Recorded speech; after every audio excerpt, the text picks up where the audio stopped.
Okay, so where we left off last week, we were pretty close to the end of Schopenhauer. There's quite a bit left in this outline, the PowerPoint presentation. We're going to skip it. We're going to skip most of the stuff he says about music, which is a shame because I think it's kind of interesting. I guess maybe it's because I'm a music nerd, a music fan.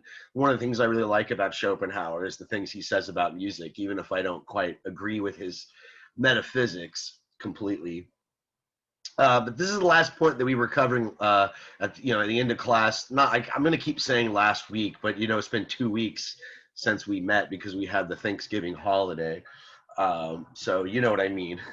But anyway, so this is where we left off, and just to sort of kind of get us back to where where we left off, get us back to our end point. I'm not going to read the quote, but essentially this distinction that we ended on, the distinction in Schopenhauer between what he calls ideas and concepts, is something that distinguishes him from Kant.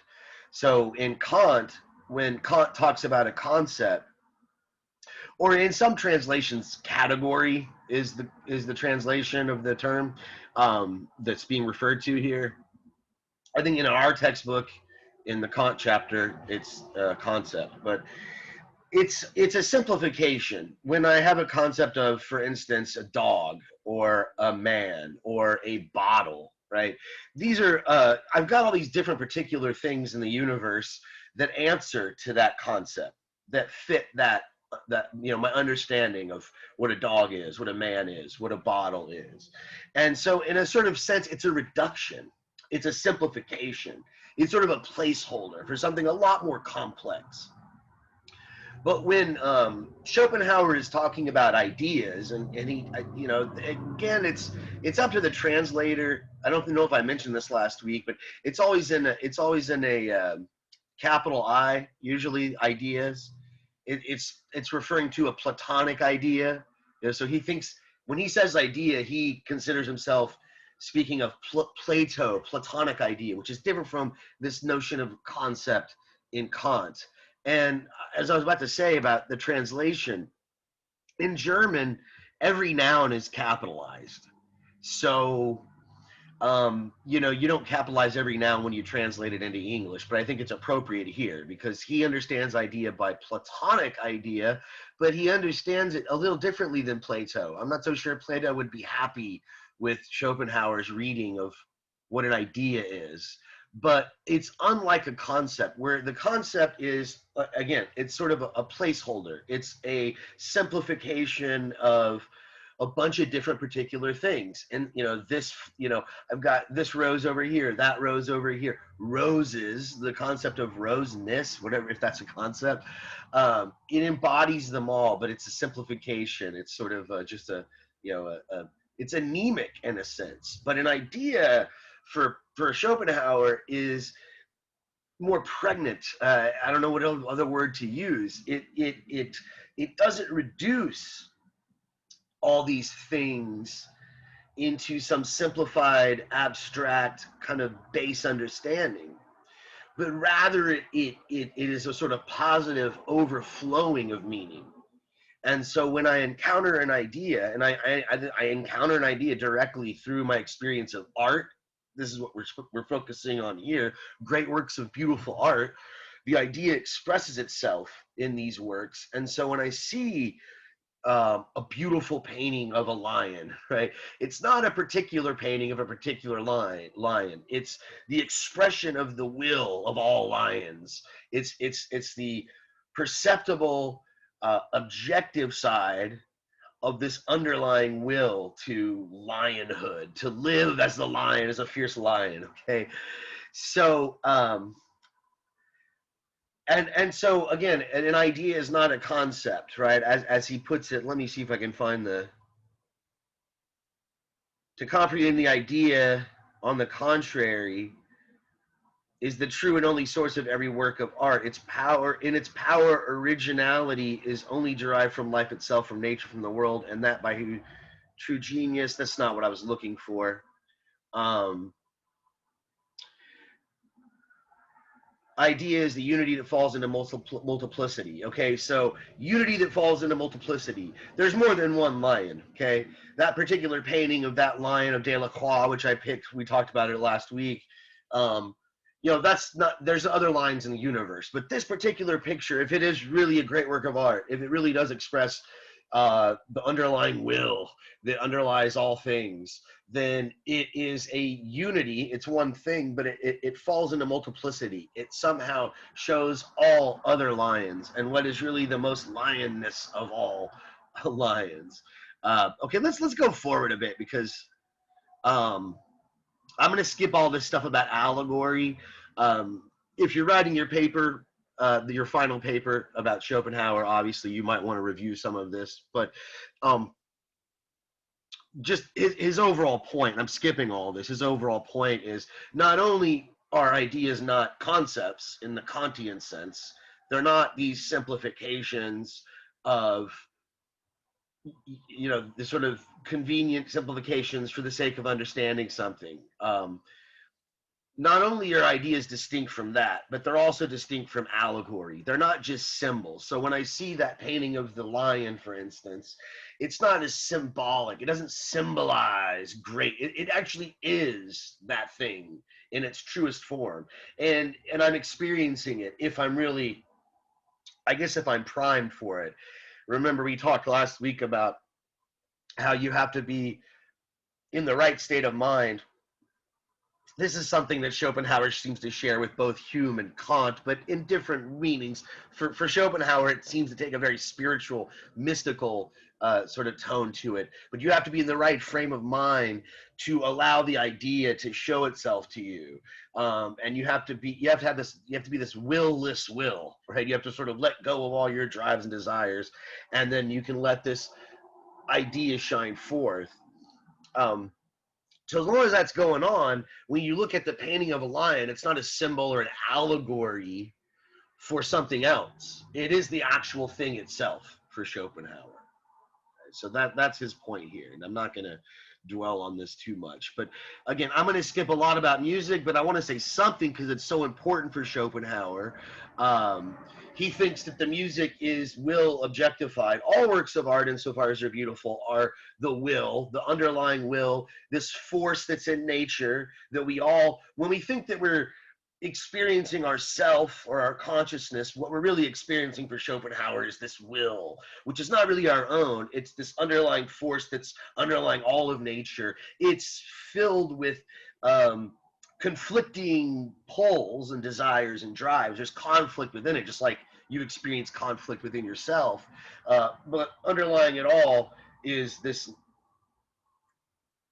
kind of brutish will, sounds like the way he describes it, right? This almost irrational will that sometimes is moving towards this direction, sometimes towards the other direction. But music for him is the best at objectifying the will, more so than any other form of art, more so than architecture, than sculpture, anything like that. Right. Since, however, it is the same will which objectifies itself both in the ideas and in music, though in quite different ways, there must be not indeed a direct likeness, but yet parallel, an analogy between music and the ideas, whose manifestation and okay, so I'm not going to read the rest of that, but one point he makes about music is that all the elements you find in musical compositions have an analog, have a parallel in all these phenomena that we see in the world. And so, like the bass note is distinctive of, I can't remember what he says. It's been a while since I read this, but the bass note is sort of the rumblings of force and gravity and all this sort of stuff. And the voice or the high note and the lyrics are rational human beings. And so for every element of music, the chorus, the choir, the strings and all this, obviously he's dealing with classical music here. He's got that in mind. But all these elements have parallels in the world of phenomena, the stuff that we see with our senses. Okay, and so he talks about all this. I'm going to skip it, right? So melody, this represents passion, feeling, the melody of the song. Again, totally skipping a lot of this, but let me read this. This quote, I think, sums it up fairly well, and the next one as well. So let's pause and read the next couple quotes. he says, it must never be forgotten in the investigation of all these analogies I've pointed out that music has no direct but merely an indirect relation to them, for it never expresses the phenomenon but only the inner nature. So it's not the idea, it's the will itself. It's the actual inner nature, the underlying oomph that moves all that is objectified and seen through the senses. Um, the in itself of all phenomenon, the will itself. It does not thereby express this or that particular definite joy, this or that sorrow or pain or horror or delight or merriment or peace of mind, but joy, sorrow, pain, delight, merriment, peace of mind themselves. To a certain extent, in the abstract, their essential nature, without accessories, and therefore without their motives. Yet we completely understand them in this extracted quintessence. So when we hear a song that is sorrowful, we feel that sorrow directly in our will. When if it's a very, it's a brilliantly composed song, and it's able to elicit that emotional reaction in us, then we're gonna feel that sorrow directly. And for Schopenhauer, we don't even have to know why. You can listen to, I guess, I'm just thinking of a piece, like, I think, what is it, Tchaikovsky's the fourth or the fifth symphony. I think it's whichever one is the Patatique. I think it's the fifth symphony of Tchaikovsky. The fourth movement, there's no lyrics, there's no words. It's an instrumental. It's a symphony, but it's a sad. I mean, it's tragic. It moves you. You can maybe you feel the goosebumps. Many music scholars think he wrote this after one of his lover died, and he couldn't really express it in words because it was a homosexual relationship, in the 1800s, and so he couldn't talk about how much he felt, this loss for this man he loved in a very deep, intimate way. So he had to write it in music, and you don't even have to know the story behind it to know that this is a sad piece of music. It directly hits you. You're just like, you feel the sadness yourself. So it's not Tchaikovsky's sadness for his loss of his lover. It's sadness itself, right? Says Schopenhauer. And music has this ability to do this, unlike any other art, to do this without any reflection, without any filtering of the mind, trying to understand. You directly feel the sorrow or the joy, if it's a happy song or whatever it is. And so I'm going to skip this as a long quote, but this is also an interesting quote too. He's talking about, again, how music is the embodiment of all these lower elements of the will. And so this is how his hierarchy of art works. This is very Platonic, by the way. I don't think we spent much time. I don't think we spent any time talking about Plato's notion of, well, we did a little bit, this idea of a hierarchy of beings, that some beings are better than others. Obviously, the forms are the best things. The forms are the best. They're not even really things. They're these independent objects of knowledge, for lack of a better word. And then below that, you have, particular things that are physical, but even below that are the art that is created from that. So we got a bit of an idea in Plato of this notion of a hierarchy of beings in the universe. And Schopenhauer is very much riffing off of this. So he thinks that humans are sort of the highest grade that we are aware of. Obviously, there might be a higher form of will, the universal will, but we only have access to that through our individual will. We can let go of that in these sort of moments of repose and oneness with our surroundings, but it's still within the spectrum of our own human frame. So he says the highest grade of the objectification of the will, man, could not appear alone and isolated, but presuppose the grades below him.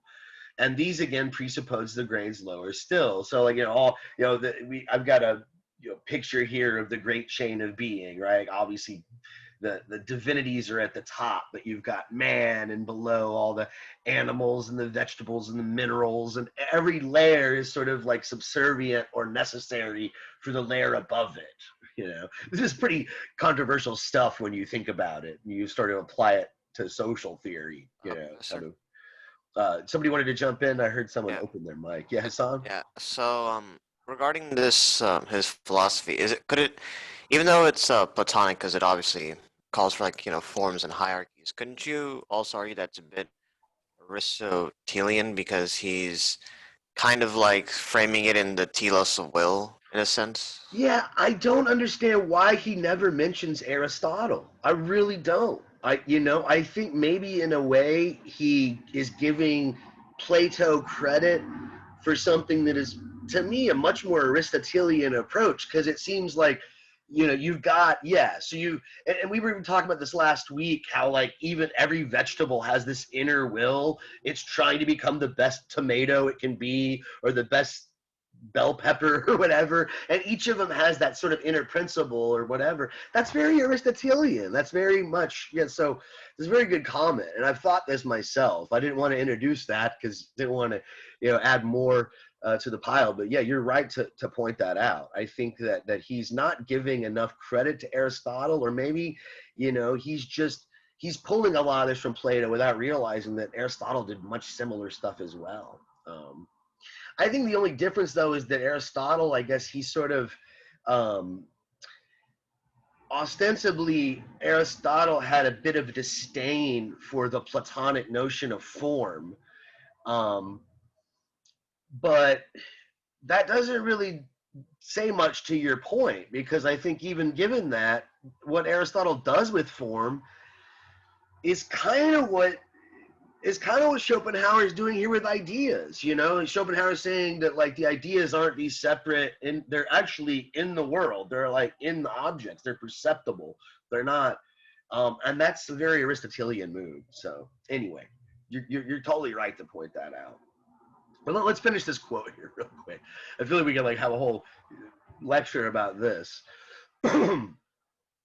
So again, the highest objectification of the will presupposes the grades below, and the grades lower still. In the same way, music, which directly objectifies the will, just as the world does, is complete only in full harmony. In order to achieve its full effect, the high leading voice of the melody requires the accompaniment of all the other voices, even to the lowest bass, which is to be regarded as the origin of all. The melody itself enters as an integral part into the harmony, as the harmony enters into it, and only thus, in the full harmonious whole, music expresses what it aims at expressing. And I hate to skip this stuff because I think it's so interesting, and I'm such a music nerd. But I really want to get to Nietzsche. But he talks about here also conflict in music, and this is interesting. Counterpoint, and how this is an expression of the will, and all the conflicts that we see in the universe. It gets all very Eastern, and you've got sort of the yin yang. But let's read. These are some long quotes, but let's actually read this, because I think this is a good way to kind of wrap up Schopenhauer. And in a way, this is what makes him, I think, this is sort of what makes him somewhat unique as a philosopher, rather than just a hybrid of Kant and Plato, some wacky hybrid, some weird interpretation of Plato mixed with a sort of partial agreement with Kant. He is his own philosopher, maybe not for reasons that one would want to be known. He's seen as a pessimistic philosopher. Many people refer to his philosophy of pessimism. And these last few quotes will, I think, bring that out. So let's read what he says here about art as being a play within a play, right? To sort of quote Hamlet.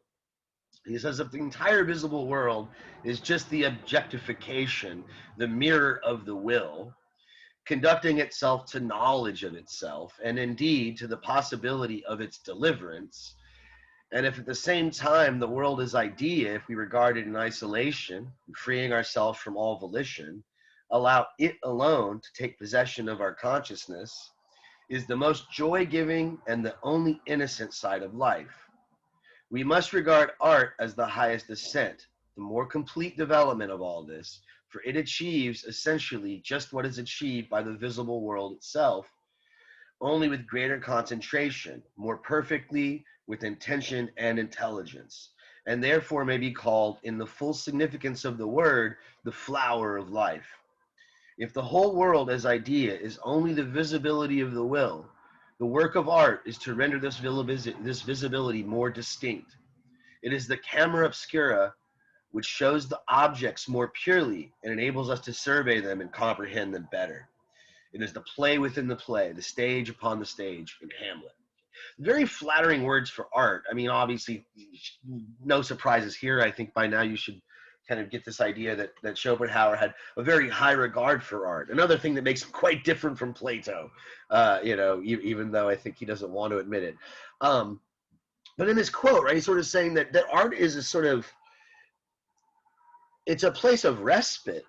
If the world is this objectification of the will, that's trying to get to know itself, as he puts it, conducting itself to self-knowledge and self-sufficiency, and to deliver itself from its, like we all feel in our own individual lives. We have desires that get quenched occasionally, and we're happy and content for a moment, but then we're hungry again, and we want something else. This is the world itself. It's always urging and gravitating towards some such thing and never really quite content. If this is the world, and this is what underlies it, is this impulse towards such. And if we can free ourselves from volition and allow us to just sort of contemplate it and just have this sort of repose, then for him, art is kind of the flower of life. It's kind of what gives us, I don't want to say purpose, but in a sense, purpose is definitely the wrong word for Schopenhauer. If I said purpose, you definitely got me on the Aristotle, telos. But it's sort of like art is kind of a salvation in a very almost religious or quasi-religious sense. It's the only thing to get away from this really pessimistic, ugly, unfair, imbalanced, constantly world. So the pleasure we receive from all beauty, the consolation which art affords, the enthusiasm of the artist, which enables him to forget the cares of life. All this rests on the fact that the in itself of life, the will, existence itself, is a constant sorrow, partly miserable, partly terrible. While on the contrary, as idea alone, purely contemplated or copied by art, free from pain, it presents to us a drama full of significance. So maybe in a sense I wasn't completely wrong for saying meaning, purpose perhaps not, but meaning, it allows us to sort of, okay, this is what it's all for. It all makes sense. There's this sort of aha moment, this oneness, this kind of, I hate to say epiphany, because epiphany, maybe epiphany's not too bad either, because, epiphany implies insight. And I suppose that if you are experiencing a work of art, there's some sort of insightfulness about truth and beauty that Schopenhauer would acknowledge. So this purely knowable side of the world and the copy of it in art is the element of the artist. He's chained to the contemplation of the play, right? The play within the play. Right? The world itself is a play. It's a play of the underlying will. It's the will being objectified. And art is a way to sort of point that out to people that can't see it very well. The artist can see it and can kind of put it into art and show you, see, that's what's going on. Now I see. I just walked by that scene with the farm animals in the pig pen, and I didn't see the inner will. Now I'm looking at this painting of the farm animals, and I'm like, wow, I see the inner nature in the drive. When it was oblivious to me. So, but the artist is chained to this contemplation of the play, the objectification of the will. He remains beside it, does not get tired of contemplating it and representing it in copies. Meanwhile, he bears himself the cost of the production of that play. In other words, he himself is the will which objectifies itself and remains in constant suffering. So the artist is almost like Atlas, the Titan with the world on his shoulders. He has to bear the burden of seeing the suffering and all the great disparate claws of this underlying will as it just burdens along in its infinite quest for this impossible task of, completely being content and not moving forward. And so the artist can't really get away from that, only maybe in fleeting examples, maybe when he's looking at his own work, he or she. That pure, true, And deep knowledge of the inner nature of the world becomes now for him an end in itself. He stops there. So objectification, contemplation doesn't become a quieter of the will in the artistic genius or the critic, and maybe even it has the opposite effect. And as he puts it, he himself is the will. If the artist is um, representing pain, the artist must feel the pain as he represents it, is I guess what Schopenhauer's claiming here. Whereas, he talks about the saint, not the artistic genius, the saint, the religious, the mystic, or the monk, the person who's sort of detached himself in that regard, that individual can also achieve this sort of oneness with the universe and this kind of like escape from pessimism, this escape from suffering in contemplation. The artist kind of can't, right? Maybe he does when he's enjoying the work of art that he's created, but in fact he might actually be suffering more than us, he or she. So how do we wrap this up? Well, I don't know if I want to explore these questions too much.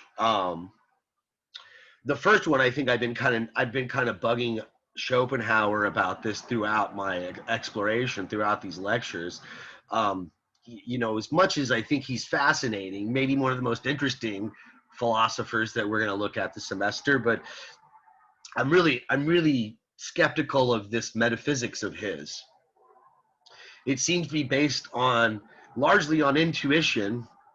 Okay, so I know what my will is. I feel my will, and I look at things that are living and moving, and they have a will. You can obviously, there must be this universal will.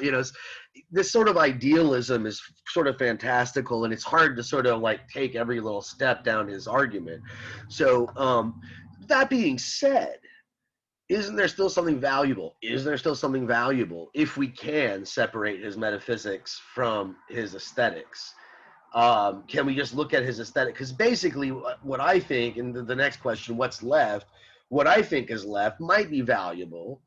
To me, essentially, when he talks about art, when he talks about aesthetic experience, it is supposed to reveal to us something about a thing, whatever the thing is being represented. It's supposed to open our mind up to other ways of seeing it. In a way that's no different than Kant. Remember, for Kant, art, when we experience it, it makes us exercise our imagination. But with Schopenhauer, though, I think his emphasis is on archetypes. For those of you who are interested in like Carl Jung and Jungian archetypes, I'm not personally a big, advocate of that way of thought, but I think it's interesting for sure. But this could be interesting for you, and I think it's definitely relevant for art. I think there is a good way of being an art critic where you can apply this sort of, or not just critic, but you can enjoy art this way, right? And in a way, this is also not that far from something that Aristotle said. More evidence that Schopenhauer is a closet Aristotelian. But remember when Aristotle said that art, or actually poetry, I think he said poetry is more philosophical than history, because history talks about particular events, this event, that event, this happened on this day, and this, and just these, but art talks about all events or all time, or poetry is the phrase. But remember, it's fair to say that, because poetry for the Greeks was poesis, bringing something forth, creating something. So to bring something forth is more philosophical than just to tell an account of something that happened once. And so this is kind of what Schopenhauer is getting at here. When I look at a great work of art, it's, like a Greek tragedy. We're going to get to tragedy maybe in a little bit when we get to Nietzsche and the birth of tragedy. But when we look at a great work of tragedy, it's not just talking about Oedipus and his struggles. It's talking about human struggle in general and human tragedy and people making poor decisions out of ignorance and not completely to their own fault. And hindsight being 2020, it tells us about the human condition, not just about this particular one human being. And I think that if that's what he's trying to say, then that's definitely a relevant point. It might not be the most original. I think what he's more known for is this very robust metaphysical stance that all reality is the will objectified as a sort of Platonic ideal or attempt to become that. Um, One big criticism you might level against him is that this, as useful as I think this approach to art could be, and you can get a lot out of works of art if you look at a great work of Greek tragedy and just don't say, "Well, that's Greek and they're old and I have nothing to learn because that's boring. I want to watch the new Netflix series." But no, maybe Euripides and Sophocles and these Greek tragedians, even though they were talking about people and places that don't even exist anymore, they're still talking about real human problems that always exist and always will exist. And so I think that that's something that we definitely could take from this approach to art that's useful. But does it apply to other works of art? I use the example here, abstract expressionism. How would you apply Schopenhauer's concept of the will objectified to a Jackson Pollock painting, or a Rothko, just these abstract forms, just a painting of a bunch of, maybe that could be, oh well, it's not the object. I guess you could come up with some weird interpretation of Schopenhauer where you could say something like, well, the Jackson Pollock painting might not be representing like a woman or a bird or a landscape or something like that. The Jackson Pollock painting might be representing strife or,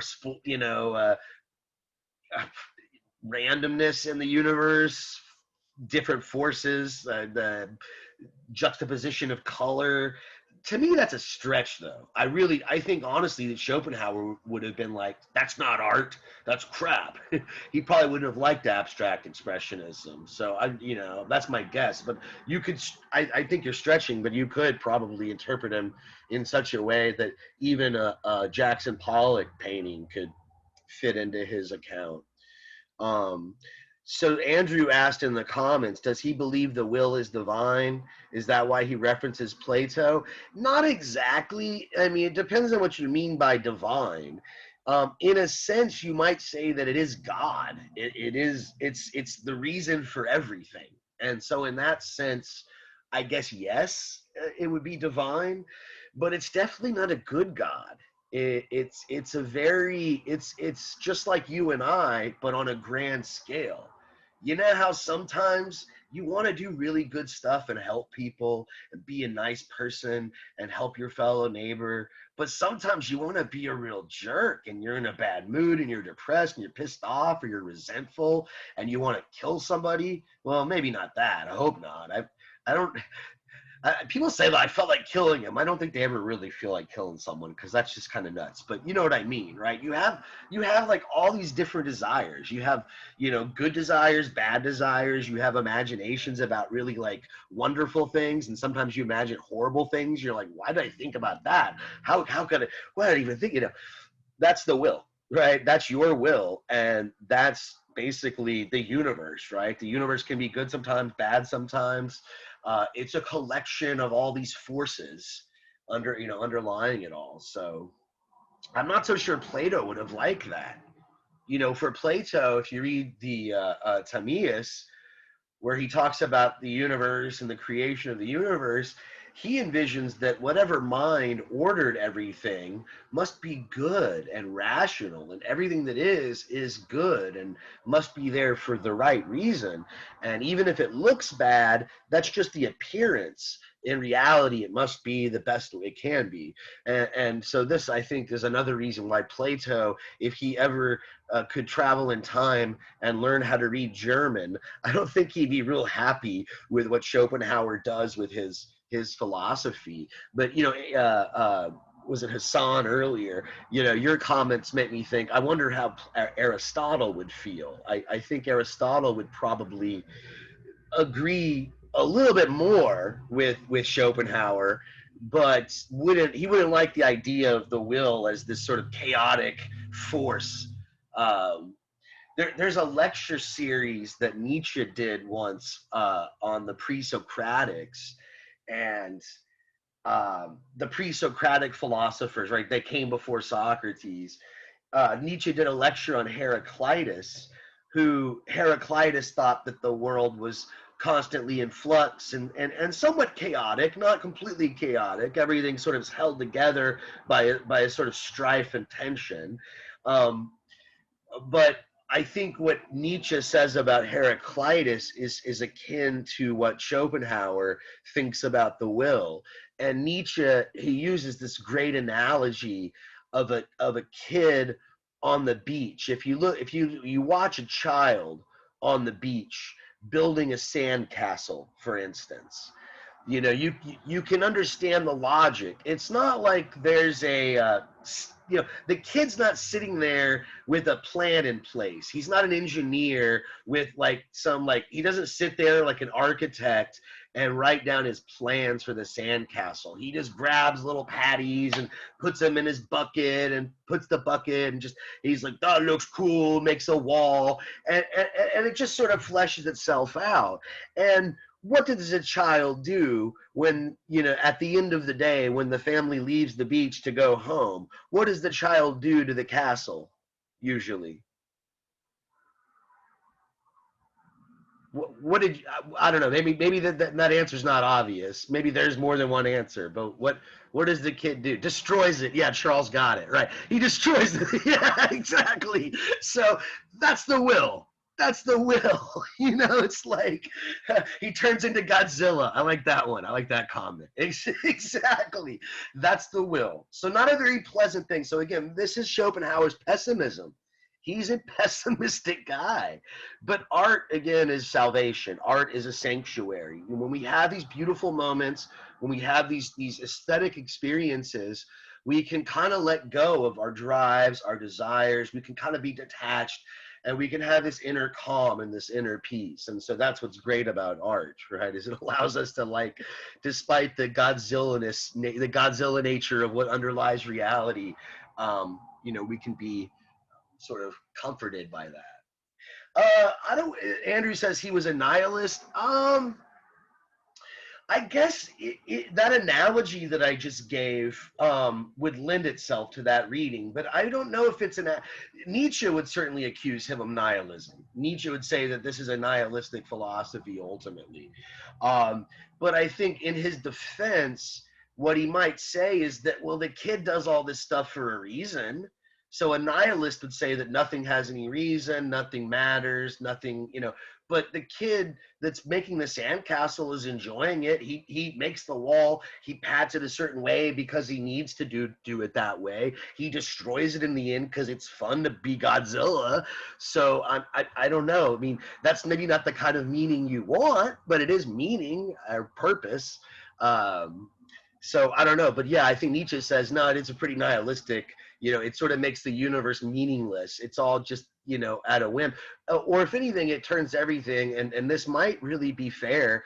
It's not really nihilism, but it's a sort of aestheticism, that not asceticism, but an aesthetic approach to life, right? That everything is just justified in terms of being beautiful, and that's it.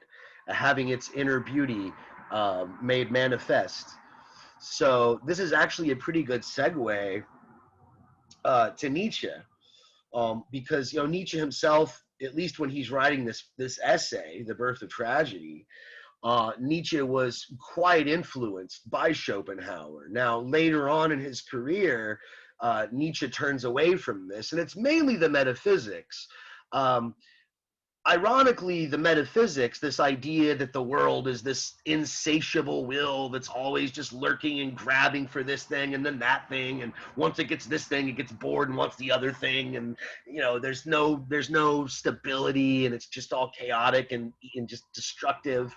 I think that was very influential to Nietzsche. He just liked the fact that, damn, we finally get a philosopher who doesn't, every other philosopher is just like, oh, well, it looks really chaotic, and I know that things blow up, and there's like horrible natural disasters and diseases and plagues, but that's just the appearance. If you could step back and you could see the whole reason why everything is, you could see that there's a reason for it. It works out in the end, and that it all makes sense.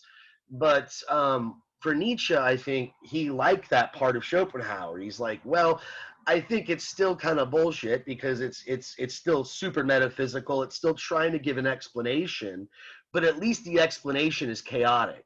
The explanation is not some, oh, everything's really good, even though it doesn't seem that way. You just have to be smart like a philosopher to see it that way.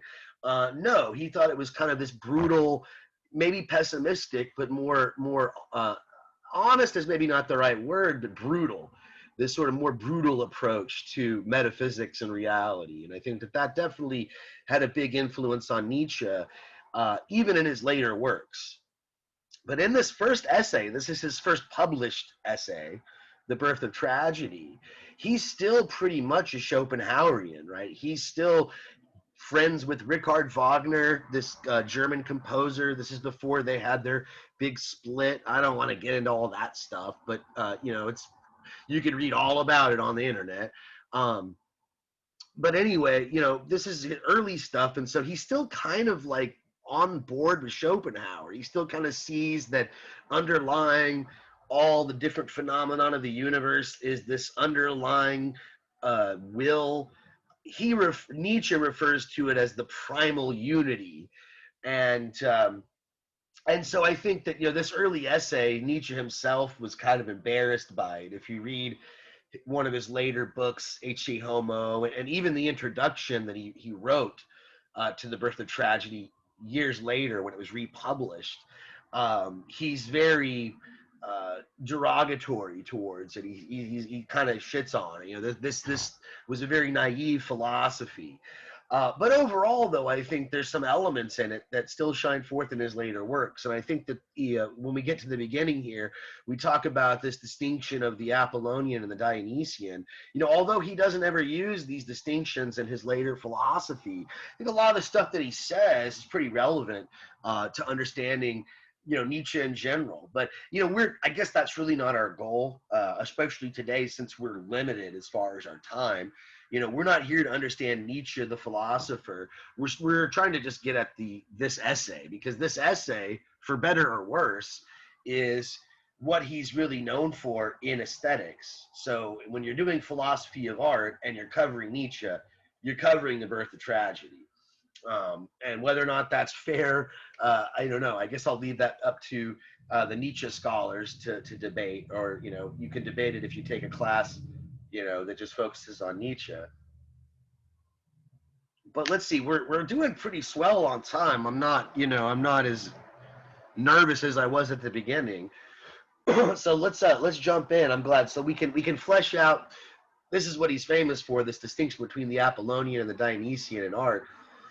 We can flesh this out in full detail, and we might even, after the break, we'll see how our time allotment goes. We might even have time after the break, once we fleshed out the Apollonian, the Dionysian some more.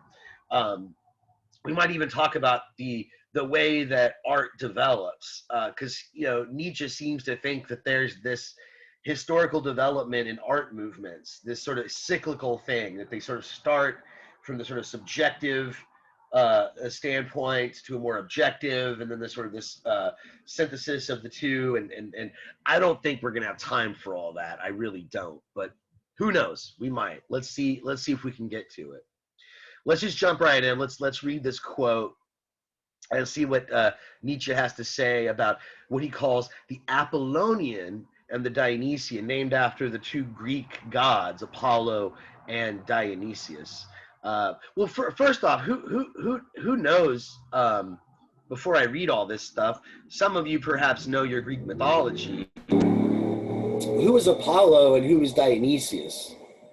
Who's Dionysius? They were both Greek gods. My memory of the Iliad kind of sucks, but I remember that Apollo is a bit more vindictive, like he just straight up unleashes a plague on the Achaeans, and Dionysius, he's more of a noble, he's more of a god of the common or outsider man. Right, okay. Yeah, so Apollo's all about justice and vengeance, and people have to pay the price for what they've done, and Dionysius kind of like this outsider. That's a good place to start. Those are all very good descriptors. But Andrew kind of got right to the point of Dionysius. Like in general, if you were just going to tell a kid, like, who's Dionysius? He's the god of wine, right? The god of wine and really just pleasure in general, just having a good time. And Apollo, he's the sun god. He's the god of light. He's also known as the god of truth and wisdom and this sort of thing, right? So that's the general understanding, right? But yeah, all that stuff, everybody that listened that could hear Hassan, keep that in mind, because he's fleshing it out a little bit more there, and that's where Nietzsche's going to go with this, right? When we look at art, we find these elements in art as well. So Nietzsche writes, the continuous development of art is bound up with the Apollonian and Dionysian duality, just as procreation depends on the duality of the sexes, involving perpetual strife with only periodically intervening reconciliations. Okay, so there's these two elements in art which are kind of conflicting, and apparently in certain periods of time, they reconcile, only periodically. And again, unfortunately, because we are really running out of time this semester, we might not get this far, but Nietzsche claims that Greek tragedy was such a time. The period of time when Greek tragedy was at its highest, namely during the time of Sophocles and not Euripides. He kind of shits on Euripides. He was the beginning of the end.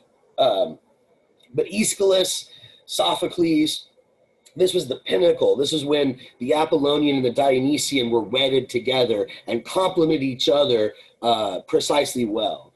Let me look at the comment Andrew's got here.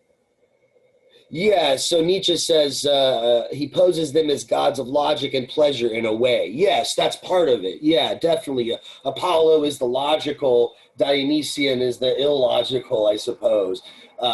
Dionysian's the pleasurable. Apollonia, although there's a sort of like pleasure to Apollo, it's a sort of intellectual escapist type of pleasure. It's a little different than the Dionysian. I like where he starts here, though. This is interesting, and it's not very useful for, I know a lot of you young kids have never been drunk before in your life, and some of you are very, good people and have never touched any alcohol, so maybe you really won't be able to relate to this. But if you've ever been drunk, okay, or you've ever had a dream, that one I'm sure all of us have had a dream. He compares these tendencies in art to these states, right? These as he calls them, these physiological phenomena. Nietzsche was very much about physiology. He thought that a lot of philosophers before him had neglected the body, that they focused on the mind and the soul as if it were something separate and detachable and superior to the body. For him, it's not really different, and it's just a word for a bunch of stuff. So when we look at our physiological, our body and our own experience, right, when we're sleeping and we're in our deepest slumber and we're having that REM, that deep dream state of sleep, or we've been like really drunk, okay, these are what he compares to the Apollonian, the dream state, and the Dionysian, the drunken state. Okay, so these phenomena present a contrast analogous to that existing between the Apollonian and the Dionysian. Okay, so he starts with the Apollonian. Let's see what he says about it. He expands a bit here. He says, the beautiful appearance of the dream worlds, in creating which every man is a perfect artist, is the prerequisite of all plastic art. In our dreams we delight in the immediate apprehension of form. All forms speak to us. None are unimportant. None are superfluous. But when this dream reality is most intense, we also have, glimmering through it, the sensation of its appearance. Indeed, the man of the philosophic mind has a presentiment that underneath this reality in which we live and have our being is concealed another and quite different reality, which, like the first, is an appearance. Okay, couple interesting things here to point out. Again, at the beginning, he says that in creating in the dream world, in the dream state, every man's a perfect artist. We don't have to try. All of us dream. We're all artists insofar as we dream. We all create these dream worlds. And he doesn't just mean this in a very literal sense when we're actually dreaming, but the sort of dreams that we have while we're awake. And so this is one thing that he says that we naturally do without even trying. The Apollonia is in us, right? There's an Apollonian element in the human condition, we could say. Another thing to note here, this is always understood, at least maybe tacitly, if not explicitly, as an appearance. Then when we wake up, we're aware that we were dreaming. Okay, so we know that this is something that we've constructed. So this is something that is going to be important later on for Nietzsche when we get to talking about the Olympian gods and such.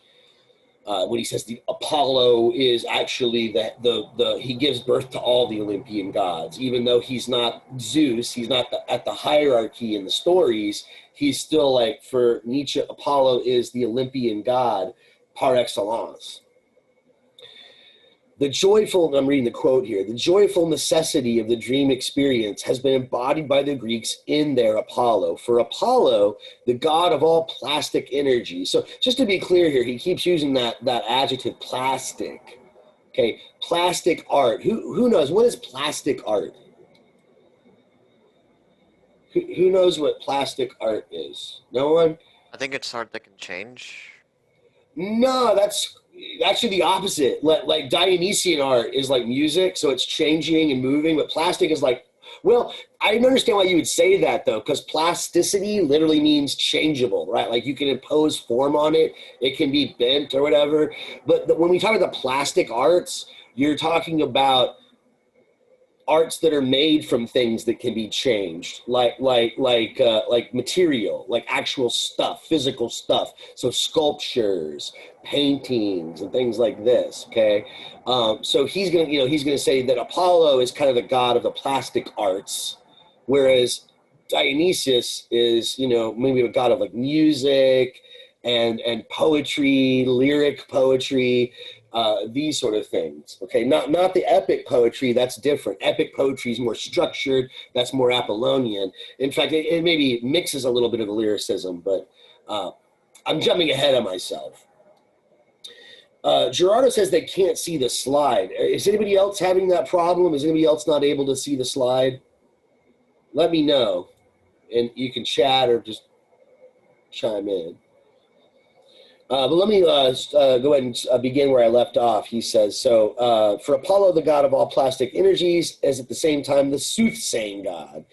He who, as the etymology of the name indicates, is the shining one, the deity of light, is also ruler over the fair appearance of the inner world of fantasy, the higher truth, the perfection of these states in contrast to the incompletely intelligible everyday world. This deep consciousness of nature healing and helping in sleep and dreams is at the same time the symbolic analog of the soothsaying faculty and the arts generally, which make life possible and worth living. That last sentence is often paraphrased. Hold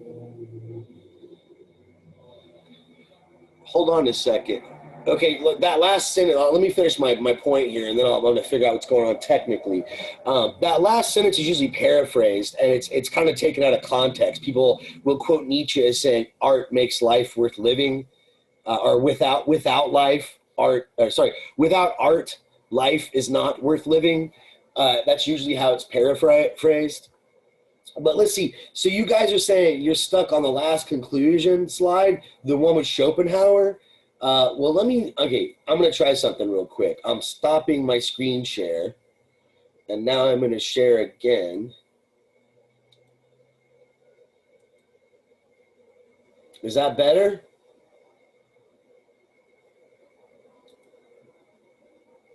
Can you guys see the Nietzsche? Okay, cool. All right. I guess that's how. I guess when I'm in the screen share, if I try to go between files, it stays on the previous file. That sucks. Okay, all right. Geez, I wish I would have chimed in earlier. Anyway, I screwed up. It's a good thing, though. I hope you know by now that all these PowerPoints are available on Blackboard, so you can look at them that way. But that still is a pain in the ass. It's nice to have them and to be able to look at them while I'm reading them.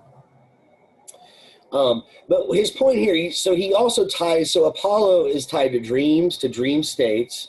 He's also tied to soothsaying, so telling you the future. He's also tied to truth. And some of this seems like it actually doesn't fit together. Like truth and dreams, like dreams are an appearance, but they also give us this notion that there can be something that appears to us to be true, but there can be also a higher truth that underlies that.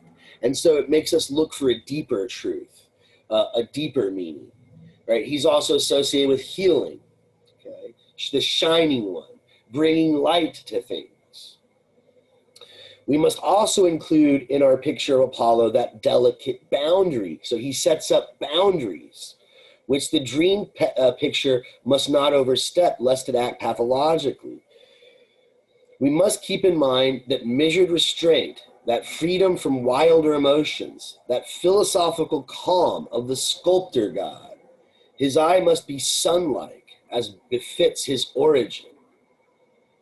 Even when his glance is angry and distempered, the sacredness of his beautiful appearance must still be there. Okay?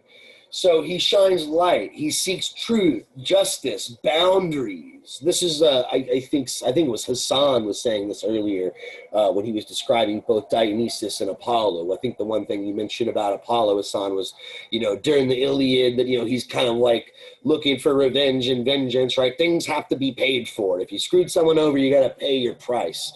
So there's boundaries, there's rules, there's law. There's got to be a certain order, certain framing of things. All right, well, let's get to the Dionysian. Let's see what he says about the Dionysian.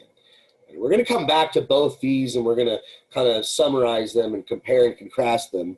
But let's get into his sort of opening remarks on the Dionysian. So according to him, again, we can understand this notion of the Dionysius if we think about drunkenness, if we understand what it's like to be drunk.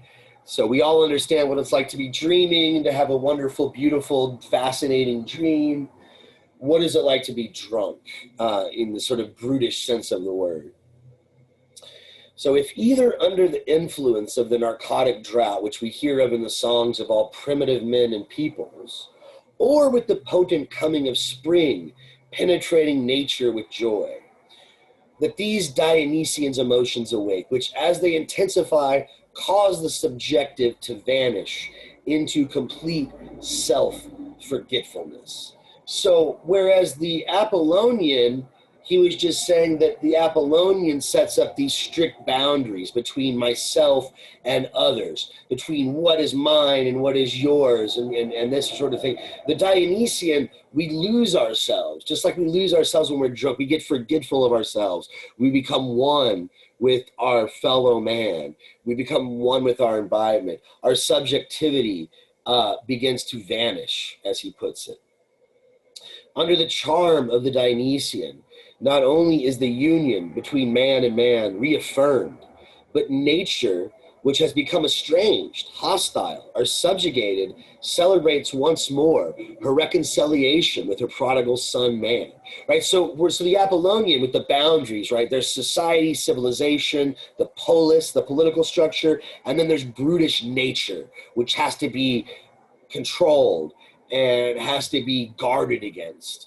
The Dionysian is a sort of return to brutish nature, to this sort of primal origin of all things, that this primal unity that Nietzsche sometimes speaks of, that I would say gets from Schopenhauer. So freely earth proffers her gifts, peacefully the beast of prey approach from desert and mountain. The chariot of Dionysus is bedecked with flowers and garlands. Panthers and tigers pass beneath his yoke. Transform Beethoven's Ode to Joy into a painting. Let your imagination conceive the multitudes bowing to the dust, awestruck. Then you will be able to appreciate the Dionysian. Now the slave is free. Now all the hostile, stubborn barriers which necessity, caprice, or shameless fashion have erected between man and man are broken down. Now, with the gospel of universal harmony, each one feels himself not only united, reconciled, blended with his neighbor, but as one with him. Right? This is like that drunk. I mean, so for those teetotalers out there who have never been intoxicated or you've never been drunk, maybe you've been around someone who is really drunk. You ever seen that real drunk dude who's like, man, I love you. Man, you're so great, dude. I love you, man. I love you. It's like really annoying. I get it, but like, that's what he's talking about here. Right? It said either lovey or angry. Yeah, sometimes there's those angry drunks, right? They get real aggressive, right? But I guess that would also be a sort of brutish, like, if that's like your inner nature, your inner disposition, right? The drunkenness might bring that out of you. All right, what else does he say? In song and in dance, man expresses himself as a member of a higher community. He has forgotten how to walk and speak. He is about to take a dancing flight into the air. His very gestures bespeak enchantment. Just as the animals now talk, just as the earth yields milk and honey, so from him emanate supernatural sounds. He feels himself a god. He himself now walks about enchanted, in ecstasy, like the gods whom he saw walking about in his dreams. He is no longer an artist. He has become a work of art. In these paroxysms of intoxication, the artistic power of all nature reveals itself to the highest gratification of the primordial unity. That's very Schopenhauerian speak there, right? It's a language, this primordial unity. But again, it's this sort of oneness with all, this sort of letting go of oneself, this drunken revelry. He's no longer an artist. The Apollonian dreamer constructs the dream world. He creates it. In a sort of sense, even if he inhabits it, he knows that he's the sort of creator deep down. The Dionysian loses himself or herself in the experience of the work of art. Is fully intoxicated, fully immersed. So how do these two fit in with Greek tragedy, right? We'll probably have to say a lot more about this after the break, but let's get started now. He says, with reference to these immediate art states, I kind of like that phrase, art states, right? The Apollonian and the Dionysian are art states. So when you're drunk, you're in an art state. I'm gonna tell that to the cop next time. I'm not publicly intoxicated. I'm Dionysian. I'm in an art state. Yeah, I would never do that anyway. So with reference to these immediate art states of nature, every artist is an imitator. That is to say, either an Apollonian artist in dreams, so either they create a dream world, a structure to live in and to inhabit with boundaries and rules and logic, or a Dionysian artist in ecstasies, right? Maybe a performance artist or a rock and roll star, somebody, or a tragic actor on the stage. So in Greek tragedy, he thinks you get both, right? You're at once an artist in dreams and in ecstasies. So he holds Greek tragedy in very high regard here. So we may perhaps picture him sinking down, right, getting to that base, guttural Dionysian drunkenness and mystical self-abnegation alone and apart from the singing revelers, right? This is another thing I think you mentioned, Hassan, was the Dionysus is the outsider, the outcast, right? Doesn't quite fit into anything, doesn't quite fit into a structure, is sort of the missing sort of weirdo that kind of like, I don't want to say abject, but just, can't quite be encapsulated, alone, apart from the singing revelers, right? The chorus of the Greek tragedy. If you're familiar with Greek tragedy, I think we talked a little bit about it, not in too much detail, but we were talking about Aristotle on tragedy. Remember that the Greek tragedy always had a chorus that would sort of almost narrate the events and be responding to the events and sort of move the story along. So for Nietzsche, the chorus represents the Apollonian dream inspiration. So apart from the singing revelers, we imagine how now, through Apollonian dream inspiration, his own state, in other words, his oneness with the primal nature of the universe, is revealed to him in a symbolical dream picture. So the two antagonists were reconciled, right? The Dionysian and the Apollonian were reconciled in Greek tragedy. The boundary lines thenceforth to be observed by each were sharply defined, and there was a periodical exchange of gifts of esteem. So he thinks that, again, there was a way in which both of these elements could be themselves. Typically he thinks in other forms of art, in earlier forms of Greek art, I hate to say it, but I don't think we're going to have time to cover them all. But in earlier forms of Greek art, either the Apollonian element or the Dionysian element would dominate and would try to subvert or completely crush or push out the other element. But in Greek tragedy, they were both able to sort of fulfill their roles and express themselves fully and actually complement one another and actually work together very well. At bottom, however, the chasm was not bridged over, but if we observe how under the pressure of this treaty of peace, the Dionysian power revealed itself, we shall now recognize in the Dionysian orgies of the Greeks the significance of festivals of world redemption and days of transfiguration. It is with them that nature for the first time attains her artistic jubilee.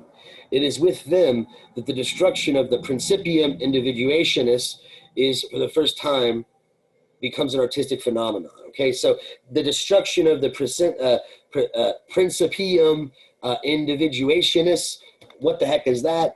This is actually something that Schopenhauer talks a lot about, which we somehow were able to skip and avoid when we covered Schopenhauer. But just simply put, he thinks that the principle of individuality lies at the basis of all judgments.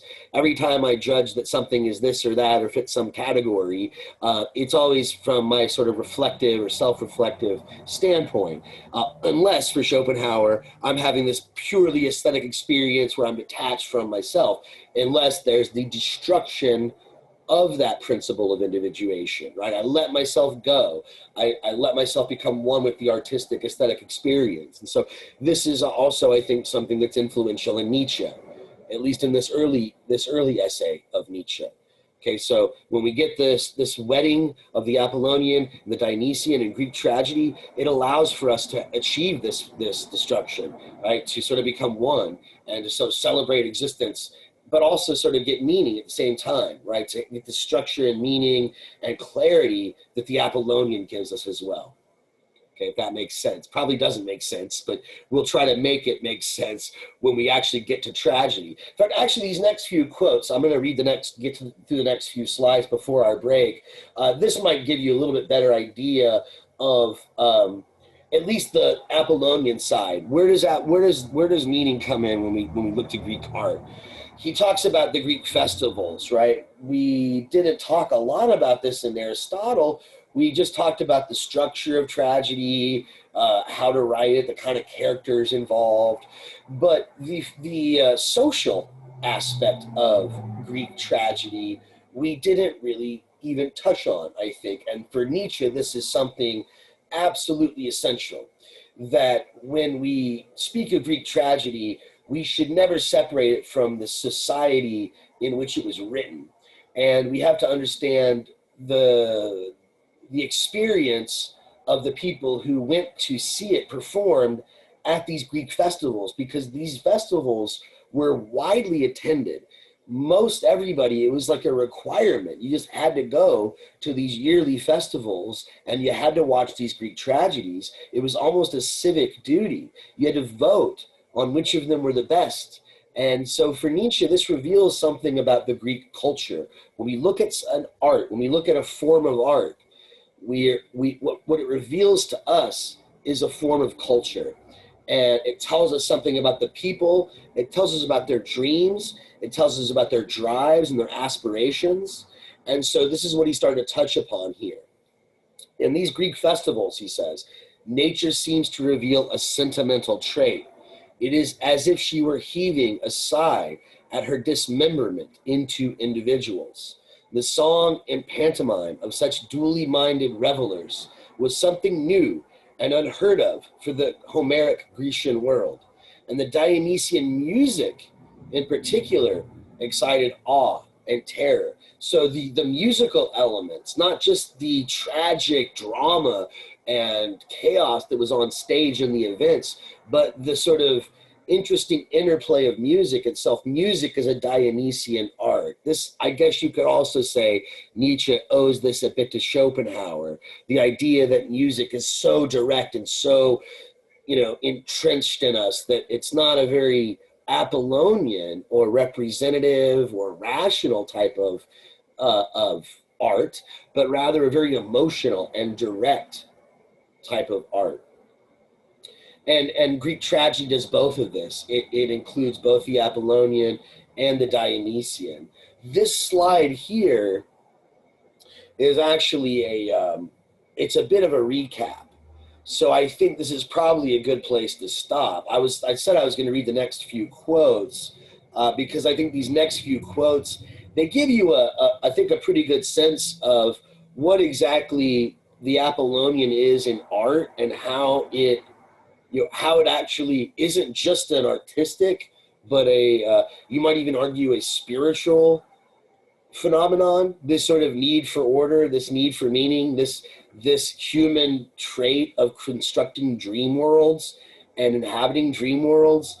He extends this from just that actual phenomenon that we all experience to a sort of societal phenomenon of us creating religion and artistic movements and other things like this that have norms and rules and regs and such. But it's already 1:20. Let's see here. Why don't we, I'm going to pause. When we get back, we're going to get as far as we can get in this, and then I'm going to spend at least the last 15 or 20 minutes of the class trying to just kind of sum everything up for you guys to put a nice cherry on top of the semester. But let's pause for, I don't know, let's pause for our usual, about 15 minutes. We'll start up again at let's see, I guess 1:35, 1:36, something like that. And we'll try to get through as much Nietzsche as we can. Okay, so just to recap, right, I've got this chart up here with Apollonian on the left and Dionysian on the right. Again, the Apollonian is typically associated with image making, sculpture. It's based on dreaming, right? This experience of the dream. That's where we find it in our everyday existence. It's the origin of poetry, the gods, etc. We'll get into that in a little bit. How is the Apollonian? Isn't Apollo a god? How could Apollo, who is a god, be the origin for the gods? We'll talk about that in a moment. Experienced with extreme pleasure and joyous necessity, right? The dream is a joyful illusion, a joyful necessity. It has rules and norms, and it's satisfying, and there's finality to it. There really isn't finality in our lives, but there is an end to the dream. Same thing with the Apollonian art. Also, Apollo is the god of prophecy, okay, the soothsayer god. On the other hand, we have the Dionysian elements in art. It's the imageless art of music based on intoxication, drunkenness. It involves a breakdown of the principium individuationis, right, the principle of individuality. It renews bonds between human beings, kind of just repeating the last bullet point there, right? We lose ourselves, become one with our fellow man. We're no longer an artist. We are a work of art when we're performing as the Dionysian. And so Nietzsche thinks that tragedy, Attic tragedy, to be technical, this sort of period in Greek tragedy, the Attic period, combines both the Apollonian and the Dionysian elements in a way that was unprecedented and Nietzsche highly admires. And so he thinks they were the first to successfully merge these two elemental forces in art. And he thinks that, as we keep mentioning, and I'll finally read the quote and explain, that Apollo, this god, the same drive that is represented and assumes the form of Apollo, is the same drive in humans and us and living beings that gives birth to the entire Olympian world. So when we talk about the Olympic gods, Zeus and Hera, Poseidon, not the earlier Titans.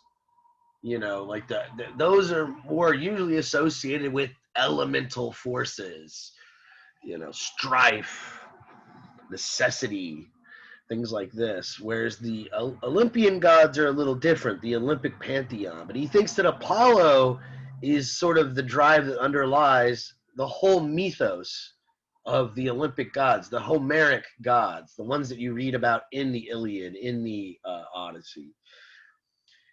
Nietzsche writes, we must not be misled by the fact that Apollo stands side by side with the others. Sorry about that. We must not be misled by the fact that Apollo stands side by side with the others as an individual deity without any claim to priority of rank. For the same impulse which embodied itself in Apollo gave birth in general to this entire Olympian world. And so in this sense, Apollo is its father. What terrific need was it that could produce such an illustrious company of Olympian beings? Okay, so there's an urge, a drive that's in us. It's a natural urge to dream, to construct boundaries, to have a certain certainty about the future, soothsaying, okay? And it's expressed in the stories about the Olympic gods in general. So even though Apollo was one of these gods, it's the drive that's embodied in him that's kind of responsible for this whole, why do humans make up these myths? Why did the Greeks make up these myths if they did? Why do they do it? They did it, why? It's this need. So what need was it that could produce this company of Olympian beings? And now he's going to get to this. And this is a need that we all have. Remember, right? We all have this Olympian drive in us, says Nietzsche. And he gives us the story, the legend of Silenus, to kind of express what he calls the relationship between the ecstatic vision, dream of a tortured martyr and his torments. Okay, and this expresses the need for Apollo, the need for order, the need for a dream, a way to escape, a way to make sense, a way to put finality into something that is never final, right? So what's the story of Silenus? This is actually, you know, you think that Schopenhauer was pessimistic, right? Wait till you hear this. Okay. So this is the legend of Silenus. There's an ancient story that King Midas hunted in the forest a long time for the wise Silenus, the companion of Dionysus, without capturing him. When Silenus at last fell into his hands, the king asked what was the best and most desirable of all things for man. So Silenus is, again, a companion of Dionysus, and apparently he has divine wisdom. And when he's really, really drunk, when Silenus is really intoxicated, he'll tell truths. He'll tell you these divine wisdom, he'll give you divine wisdom. So this is why he was being hunted down. So finally, King Midas gets him. You know, he has him pinned down, and he asks, he asks Silenus, what is the best and most desirable of all things for man? Fixed and immovable, the demigod said not a word, till at last, urged by the king, he gave a shrill laugh and broke out into these words. Oh, you wretched ephemeral race, children of chance and misery, why do ye compel me to tell you what it were most expedient for you not to hear? What is best of all is beyond your reach forever. Not to be born, not to be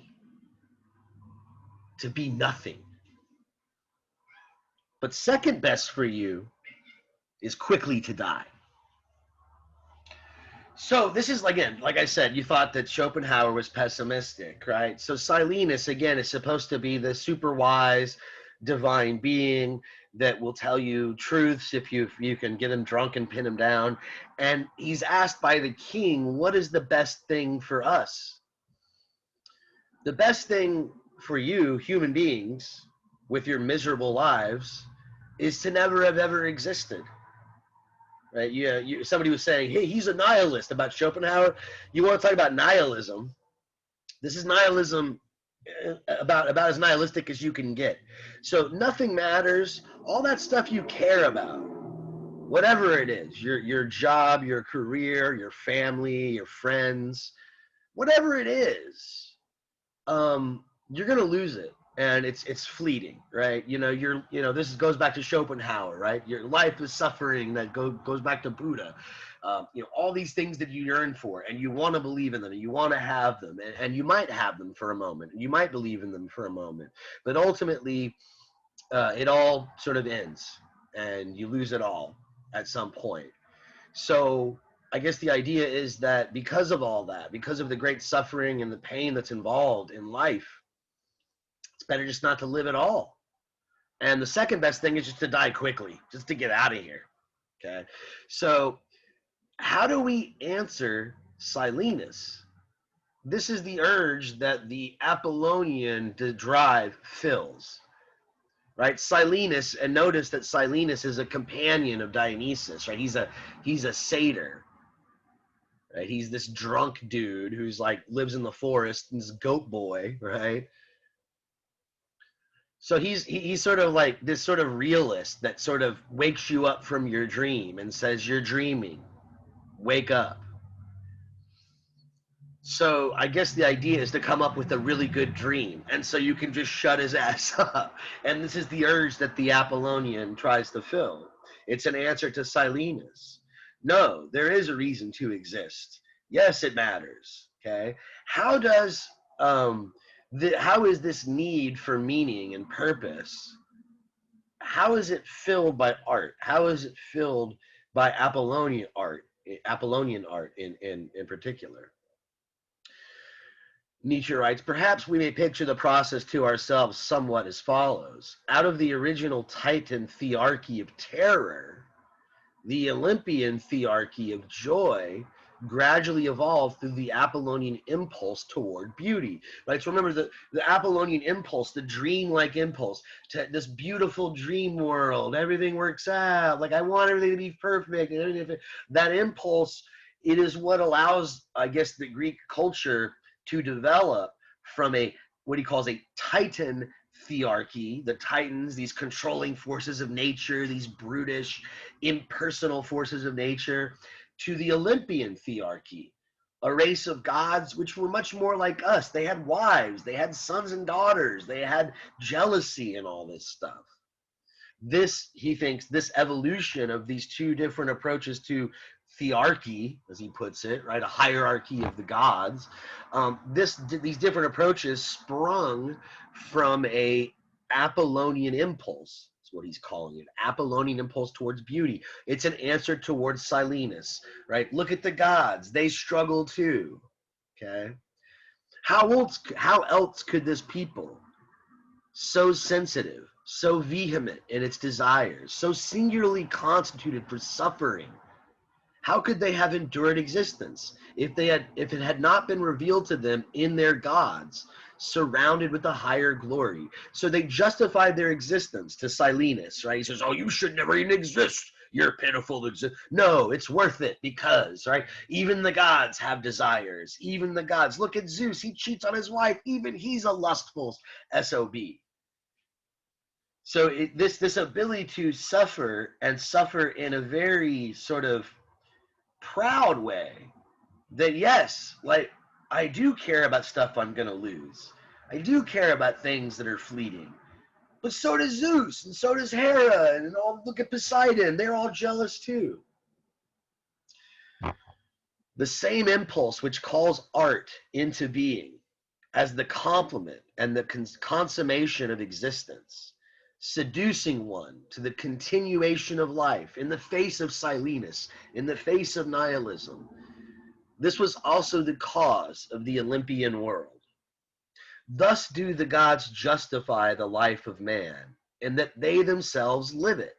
The only satisfactory theodicy. That term theodicy, believe it or not, we've actually seen it before, way at the beginning of the semester when we were covering Plato. Remember, Plato said that you should never talk about the gods in a bad way, and that anytime you represent the gods as being vengeful or hurtful or mean, that diminishes them. Nietzsche's actually saying the opposite here, that sucks. Plato was going in the wrong direction. That theodicy, that sort of way of, you know, explaining why the gods are justified and they're not the cause of anything evil. He says that's not a good theodicy. You should explain that the gods are a cause of evil, that they are lustful. And that's why, you know, usually a theodicy it's a theory that's trying to explain the existence of evil in the universe. Why does evil exist if there are these great, perfect gods who could stop it? Well, if the gods are just as screwed up as we are, then that explains a whole lot. And so for Nietzsche, this sort of reveals a healthy psychology of the Greeks, that they were able to sort of face their fantasy dream world was a fantasy dream world of the Olympic gods, all these deities, but it was kind of realistic in the sense that it was a reflection of their actual world itself. Right? And they almost deified their own struggles in the struggles, almost soap opera struggles of the Olympian gods. Okay, I'm going to skip a lot of this stuff here, right? I want to try to wrap up this course, and so we're going to have to skip a lot of Nietzsche. So we're going to skip a lot of this stuff about Homer as the naive artist.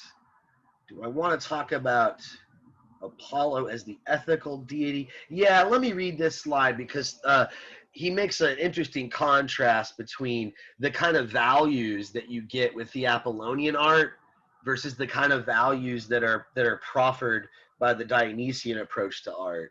So this quote is instructive in that regard. So he says, Apollo as the ethical deity exacts measure on his disciples. We've seen this already with some of the earlier quotes. To this end, he requires self-knowledge, and so side by side with aesthetic necessity for beauty, there occurs the demand, know thyself, and nothing over much. Okay, so don't take things to excess. There's sort of boundaries, but also know thyself. To be good, you have to know who you are, what you cause, what you don't cause. Complete separation, very strong sense of individuality, very strong sense of self and identity, very far removed from the Dionysian. The Dionysian, let go of yourself, right? Just sort of like become one with your drives, your desires in the universe.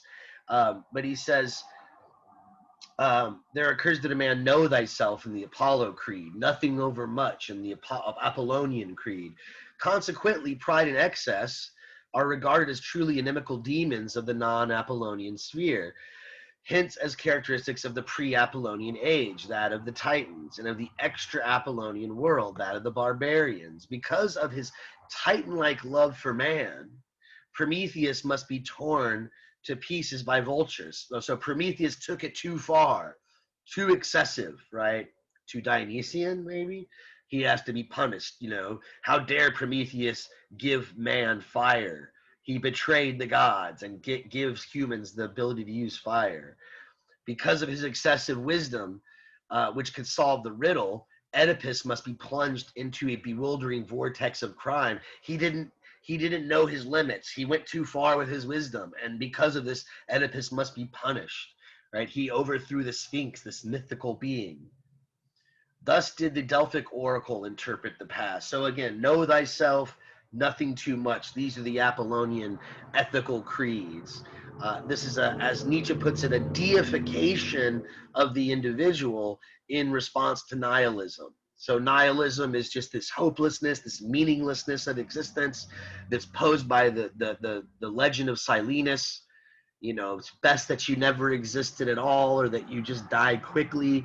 The response from Apollo is absolute individualism, deification of the individual, and measure, right? Boundaries, measure, everything is put into order in this sort of dream, fantasy, construction. You know, this is, you know, pretty controversial claim. This is what Nietzsche is saying. So what about Dionysus? Similarly, the effects wrought by the Dionysian seemed Titan-like and barbaric to the Apollonian Greek, while at the same time he could not conceal himself that he too was inwardly related to these overthrown Titans and heroes. Indeed, he had to recognize even more than this. Despite all its beauty, the Apollonian beauty and moderation, the measure in Apollonian, his entire existence rested on a hidden substratum of suffering and of knowledge. Suffering and knowledge. This is the Dionysian. This is Silenus, that grim, drunk satyr who's telling you it doesn't really matter. It's all bullshit. This sort of naive, that's why Nietzsche calls Homer, who helped create this Olympian world, the naive artist. I want to just get lost in this dream. Shut up. No, the rules have there's boundaries. There's an edge, and nothing past that edge.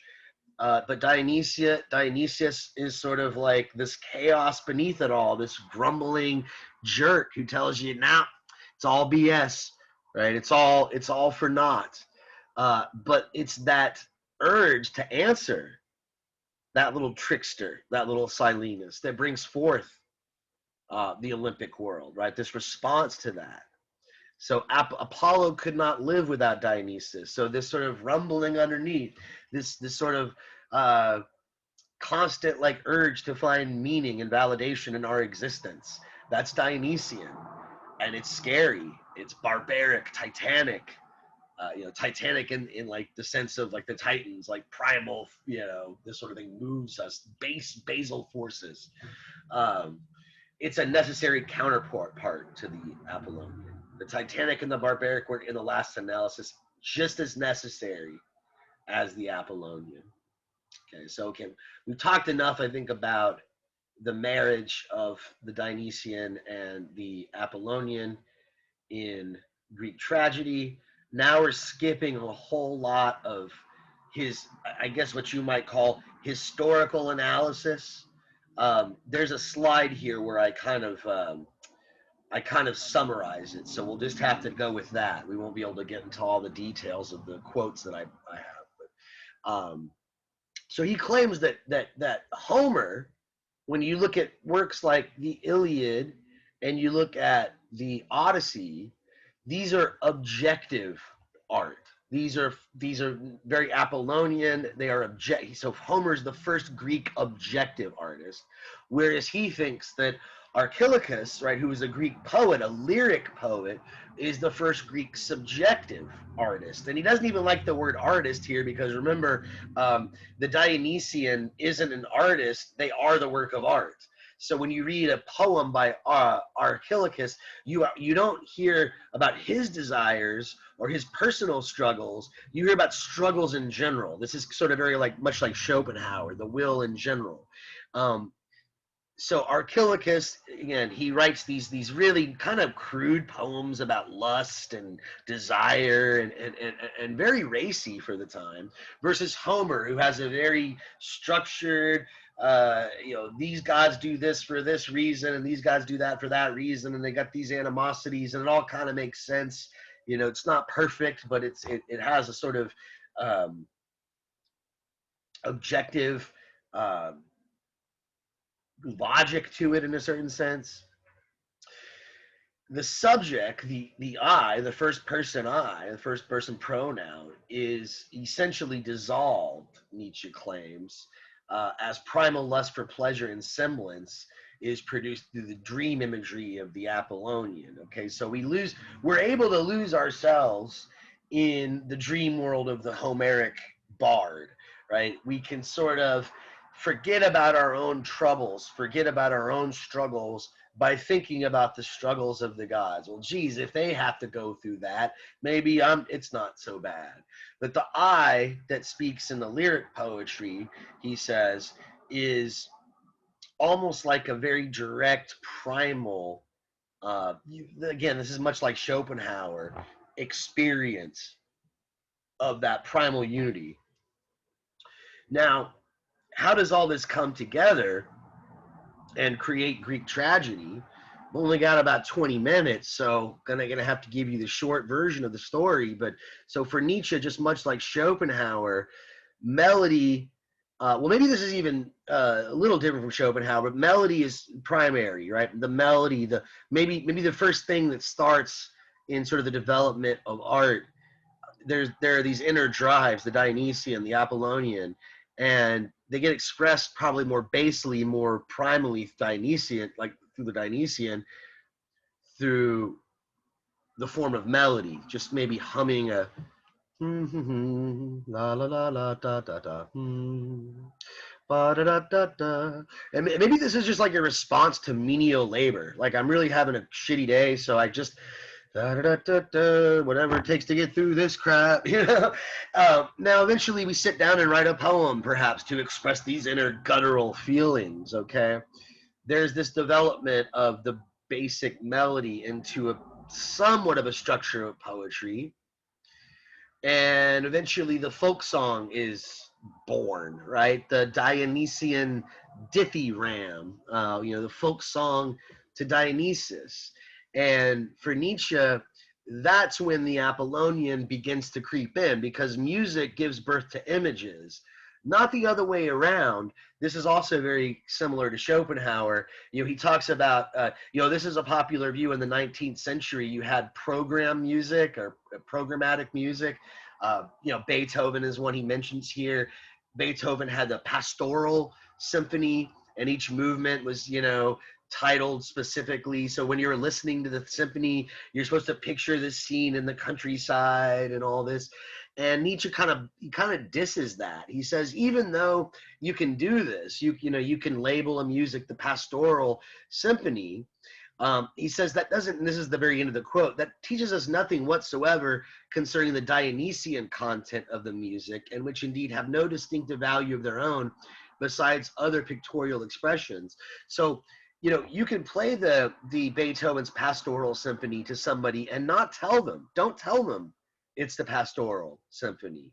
Don't tell them the title, but tell them to imagine a scene in their mind as they're hearing the music and to picture something in their head. They're not going to necessarily be picturing country scenes, pastoral scenes. They might be imagining something completely different. And this is pretty evident in the film Fantasia. If you've ever seen the movie Fantasia, the Walt Disney film, classic animated film, all these great music pieces, these classical pieces, are reimagined with new imagery. And so for Nietzsche, the music is more direct, it's more guttural, it's there, it's the emotion. The images that we attach to it are responsive, right? They're trying to make sense of that underlying guttural chaos and put order to it. It's the Apollonian response to that Dionysian element, I suppose. So music appears as will. I'm not going to get too much into that. Very similar to what Schopenhauer says. Again, I'm skipping quite a lot here. Okay, let's see what he says about the origin of Greek tragedy. According to Nietzsche, the origin of Greek tragedy was the chorus. Again, we've talked about this. If you read the Greek plays, they're not just actors with dialogue. There's always a chorus between scenes, between events, between actions. And for Nietzsche, the chorus doesn't just represent some ideal spectator, some, music critic, some literary critics often will, a Kantian might say this, oh, the chorus represents the ideal spectator. It's just there to sort of narrate what's going on in the play. And Nietzsche rejects this. It's not an ideal spectator. It's not the spectator as such. The chorus, as he puts it, was a war against naturalism in art. So it brings the fantasy world, the Apollonian fantasy world that's constructed but logical and comforting. It's kind of a naive comfort. It brings that to art, and that's in a sense unnatural. That's definitely, in real life, you don't have, every time something exciting happens, you don't have 20 or 30 people from the crowd all getting together and like singing a chorus about it or commenting on it. It's very unnatural. And so that's why I think he calls it a war against naturalism in art. I'm going to skip all this stuff that he says about Schiller. But the satyr, okay? The satyr, he says, this goat man, the Silenus, right? The, you know, half goat, half man. He says it's a fictitious natural being, but it bears the same relation to the man of culture that the Dionysian music does to civilization.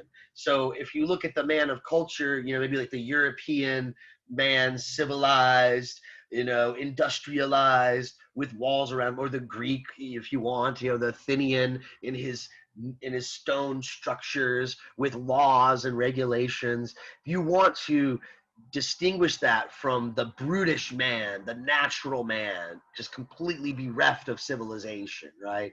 That's sort of an analogy for the relationship between Dionysian music and civilization at large. So when Dionysian music enters the scene, it is risque. It is, you know, it is the sort of sexy, risque element. The Greek man of culture felt himself neutralized in the presence of the satiric chorus. And this is the most immediate effect of the Dionysian tragedy, that the stage of society and in general the gulfs between man and man give way to an overwhelming feeling of unity leading back to the very heart of nature. So there's a reunifying effect here. In society, we all have our titles, we all have our jobs, we all have our, you know, our economic, socioeconomic class or whatever. But in the experience of Dionysian art and music, there's a sort of revelry that is achieved through this. The metaphysical comfort with which every tragedy leaves us, that in spite of the flux of phenomena, life at bottom is indestructibly powerful and pleasurable, appears with objective clarity as the satyr chorus, the chorus of natural beings, who, as it were, live ineradicably behind every civilization, and who, despite the ceaseless change of generations and the history of nations, remain the same to all eternity. So this call of Silenus, this is embodied in the satyr chorus. The Dionysian chorus is that sort of voice of conscience that's sort of saying, this is not right, you need to find an answer for this, you need to make sense of this, and you probably can't. And this sort of urge is what holds up civilizations throughout time. It's what makes us create art. It's what makes us create religion. And you're going to see towards the end here, it's what makes us even create science to give meaning to our life. I hate to skip all this stuff because I think it is so freaking fascinating. All this stuff about, you know, Dionysus is the hero of all tragedies. I'm going to skip that. That Hamlet is Dionysus. I'm going to skip all that. But ultimately, this is one of the main points of Nietzsche. Art is a savior, and not in the sense that Schopenhauer thinks it's a savior. It actually, you know, for Schopenhauer, art is a savior in the sense that it allows us to detach ourselves detach ourselves from our needs and our wants and our desires. And, you know, to a certain extent, that's true for Nietzsche. He's not going to discount that. That's probably pretty apparent from what he's already said about the Dionysian. But also this Apollonian response to the Dionysian, this Apollonian need to make beauty, to make something pretty, to make something wonderful, to make something that's just a spectacle, that's just cool to look at, but also gives us comfort, a sort of naive comfort, a kind of an escape from nature, a kind of escape from our drives and our desires, right? There's this duality that's important, right? So art is a savior in these two regards. It's sublime, as he puts it, the terrible is tamed. That terrible truth of Silenus is quieted, if only for a moment. We find meaning and solace somehow. And in the comical, maybe as a Dionysian, we're able to sort of have some black humor. We are able to discharge our drives and our desires through orgiastic displays of expression, of artistic expression. Okay, so again, skipping a whole lot here. Don't like to do it, but I've just got to because we're running out of time. I've got 10 minutes left. Okay, I think I've said enough about the chorus and Apollo. Oh, I love this stuff about Oedipus. I hate to skip it, but, you know, alas. And by the way, I said this at the beginning, but some of you guys weren't here at the beginning. I have done lectures on all this stuff, and they're on my YouTube channel. So if you want to listen to my lectures, all that stuff's available. I covered everything. So skipping Prometheus, Oedipus, all this stuff.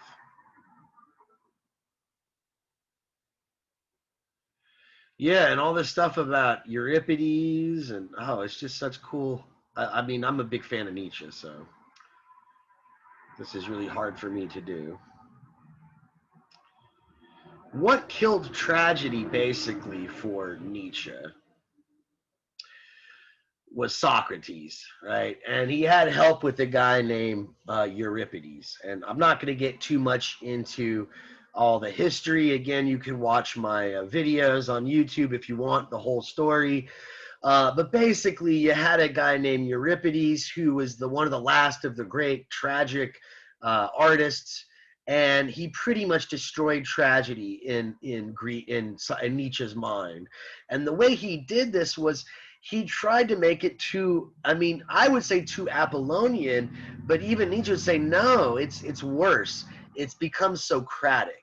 Because Euripides, when he went to the theater, he didn't understand why all these crazy things were going on in the stage. And he didn't understand why the chorus was so frenzied. And he didn't make sense of it. And so he wanted to make everything make sense. And so he turned into sort of this philosopher playwright. And that's why, you know, Nietzsche talks about the rise of a kind of Socraticism. So you've got this sort of Dionysian element in art. You got the Apollonian element in art, but the Socrates and Euripides, they did not get the Dionysian at all. They thought it needed to be eradicated. It needed to be removed from art, and everything had to sort of make sense. So this is a good slide to kind of to sum it up.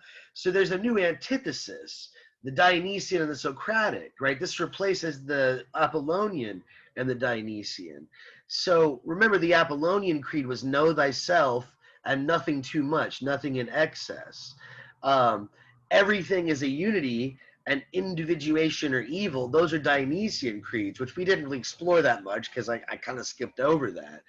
But when we get to Socraticism, or Socratism as it's rendered here in this translation, its law is this: to be beautiful, everything must be intelligible. It all has to make sense philosophically, and knowledge is virtue. But for Nietzsche, this kills art. This pretty much kills art. And that it is a sort of way of doing art. It's a sort of way, you know, he uses the example of Aesop's fables, right? I mean, even apparently Socrates himself, when he was dying, Socrates, he wrote poems, and he never wrote anything apparently, but when he was in jail facing death, he wrote a bunch of Aesop's fables in poetic form. And so for Nietzsche, this is instructive. It tells us about Socrates' approach to art. Who knows Aesop's fables? Who was Aesop? What are Aesop's fables? Like the tortoise and the hare? Y'all know those stories? Come on, surely somebody knows the story of the tortoise and the hare. That's like the most famous one. Okay, well, okay, you know it. He still knows it. What's the point of that story? What is the point of the tortoise and the hare? Is there like a moral to that story? There's supposed to be. Don't get cocky. Yeah, pretty much. That's like the rabbit, the hare. He was really overconfident. He was arrogant, and he got cocky. But usually, the moral of that story is it's explained that it's slow and steady wins the race. So when you hear that story, it's like, okay, why did we learn that story? There's no races.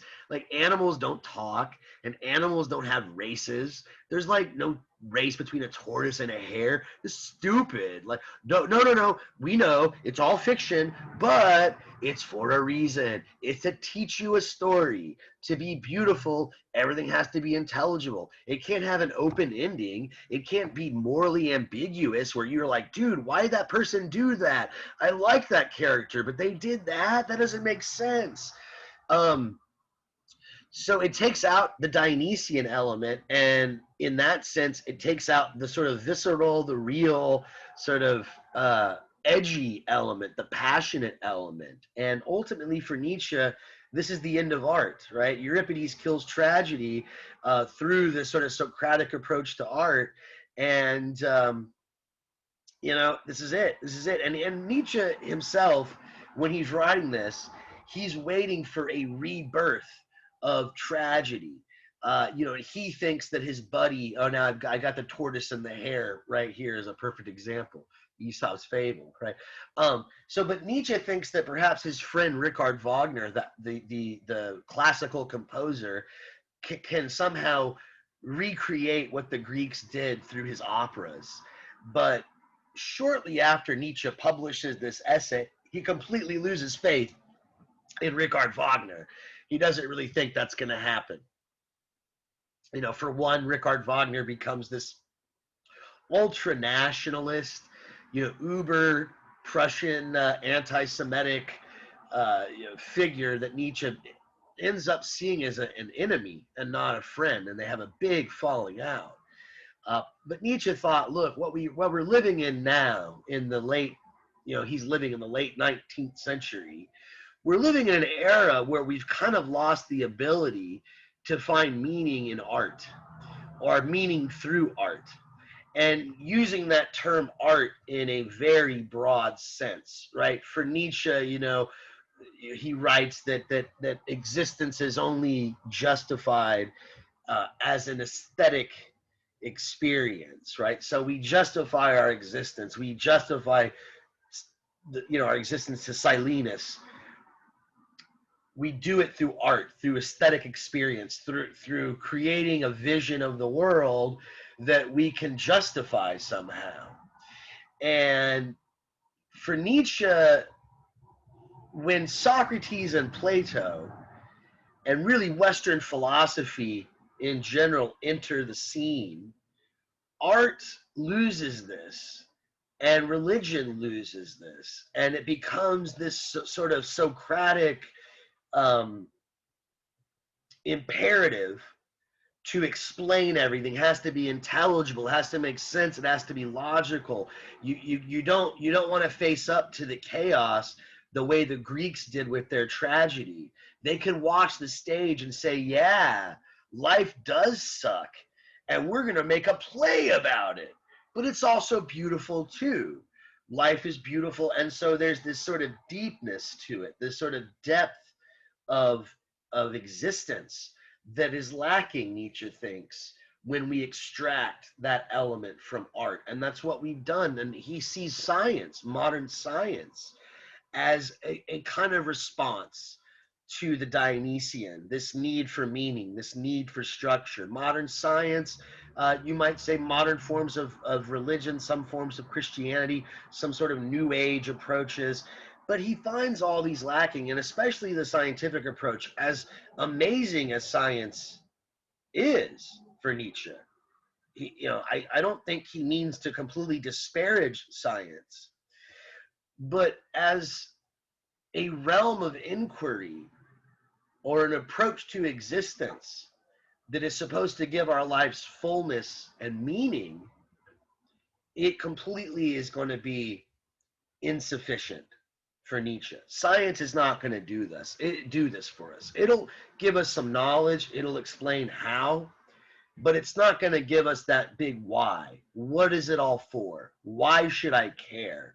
Why should I ignore Silenus and go ahead and live and exist instead of giving up on existence? So here's where we're at, he thinks, historically. We're at a very important time in our history for Nietzsche, where we've kind of lost the ability to create and be naive about our creations the way we were in the past. We can create, for instance, the Greeks created the Olympian world and lost themselves in that world, naively, believed it, comforted themselves in that. But he thinks there's a sort of modern agitation. Many of you might be familiar with Nietzsche's proclamation that God is dead. So this is kind of what he means by that. God is dead in the sense that there is no one answer. There's no one dogma or story that seems to be correct that's going to give us all these answers. Science tries to do this. Science tries to be this all-encompassing approach to existence and everything that is. And science tries to give us an answer to all questions concerning all that is. But it doesn't fill in this void. It doesn't answer Silenus. It doesn't say, well, why? What does it matter? So this last quote that I have, he says, here then, in a mood of agitation, we knock at the gates of the present and the future. Will that transforming lead to ever new configurations of genius, and especially of the music practicing Socrates?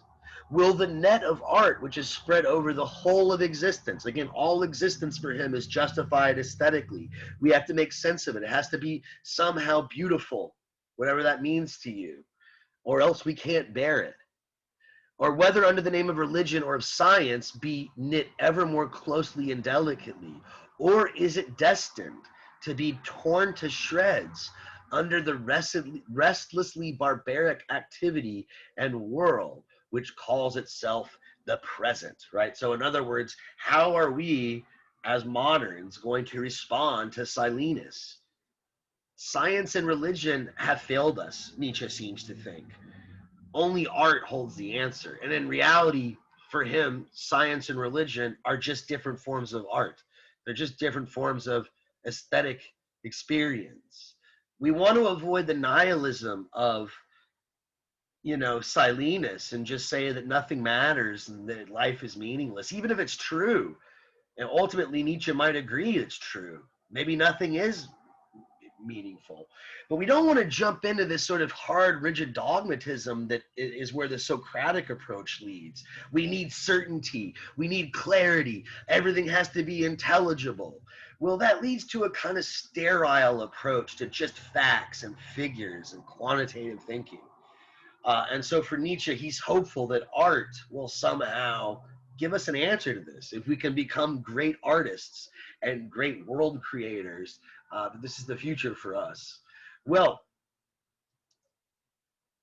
I'm not really sure how I'm supposed to end this semester, but we're out of time, so I'm going to have to figure out how to do it right here. Somebody says that was how Nietzsche's mustache was this whole time. No, honestly, I think all these famous photos of Nietzsche with the huge mustache are much later. They're actually, unfortunately, most of his life, he did not have that mustache.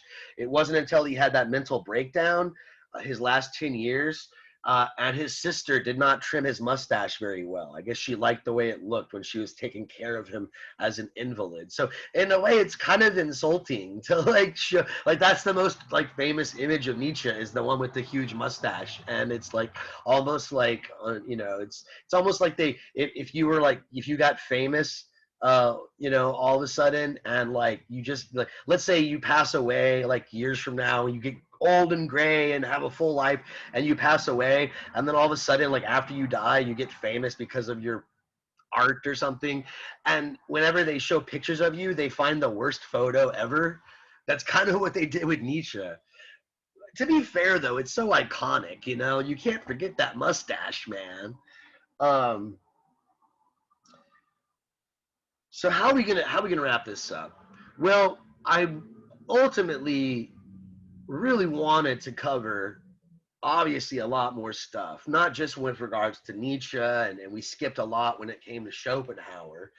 But we didn't even cover Dewey. We didn't even cover Heidegger. And so I think we barely got into contemporary philosophy. We never got past the 19th century. And I think that's really a shame, a horrible shame. But at least I think, we did get a glimpse at where things are going with Nietzsche, because you could argue that we start off this semester and these Greek philosophers seem to think about art in terms of production and art objects. What are these objects? How are they produced? How do they reveal truth to us? What is their aim? And then you could say that maybe in the second part, when we got to the modern philosophers like David Hume and Kant, that the approach was focused on the subject, not the objects of art, but the person who was experiencing the art as the spectator, and what was the value of that experience. But what I like about all these later philosophers, and that's why I'm really sad that we have to just end the semester here, is that they kind of bring it all together very nicely. And for me, they bring about, they point to what I think is the most important part of aesthetics and art, and it's the relevance of art for understanding culture and for expressing a culture and for expressing, you know, what needs to be done, what we can hope for, what possibilities are out there. So for Nietzsche, it's a lot more about when we look at art, it reveals to us the people who created it, what kind of culture they lived in, what were their dreams, what were their inspirations, what were their drives, what were their desires, how do they deal with the ugliness of life, how do they make it beautiful, etc. This is a sort of taken with Nietzsche. With Dewey, with John Dewey, we get a similar interest in art as an expression of culture, an expression of a cultural climate or a constellation. But for Dewey also, art is experience, and an experience for him always involves a sort of struggle, an intense experience with our environment, with our community, with other people, and a sort of overcoming adversity. There's a sort of struggle, a tension, and then a work of art is created that somehow brings it all together and culminates in this lived experience. So art can't be really separated from the experience of art, and experience is always, again, a culmination. All these elements, all this struggle, and so when we see a work of art, it moves us because we ourselves are a part of this struggle, and we can experience it ourselves. And for Dewey, it's always the expression of something inner. This might be akin to what Nietzsche is saying here about the Dionysian. I love this metaphor that Dewey uses of the grapes. You use grapes you express. You press the grapes through the wine press. You squeeze it, and then out comes the wine. And this is the process of art, right? Within the human being, there is the juice, right? And I guess the wine press and all the pressure is the process of creating the work of art. And the artist deals with all this stuff and squeezes out the juice, and it makes this product, the wine. Okay, and that's sort of the idea here. So there's all these sort of elements of our environment, of our civilization, that are a part of this lived experience that make art possible, and a wonderful expression of that. And the only way that we can really express a sort of social way of being, we can't really do this through just talking about it. Dewey makes a great point about how you can't really get somebody to empathize with somebody else by just explaining to them the facts about the situation. You have to move them emotionally. So if when I do my lectures on Nietzsche, I use the example of like films like Boys in the Hood. If you watch a movie like Boys in the Hood or Do the Right Thing, you get a sense of the struggle of the inner city urban youth and how they deal with law enforcement and crime and violence in their neighborhoods, much more than if you just looked at crime statistics. The crime statistics might give you more objective facts. They might reveal things that are true, but they're not going to put you in they're not going to let you understand the lived experience of the people who are in the hood, who are dealing with that violence on a daily basis, with that brutality on a daily basis. When you go see that movie and you see the scenes in it and the struggles, and if you're moved by it emotionally, that's the closest that you're going to get to actually having the experience yourself. So art has this political element to it. It's able to express an emotion. It's able to express a situation. and this leads us to Heidegger, the last philosopher that I was going to cover. It brings forth truth. It reveals truth in a way that other things cannot reveal truth.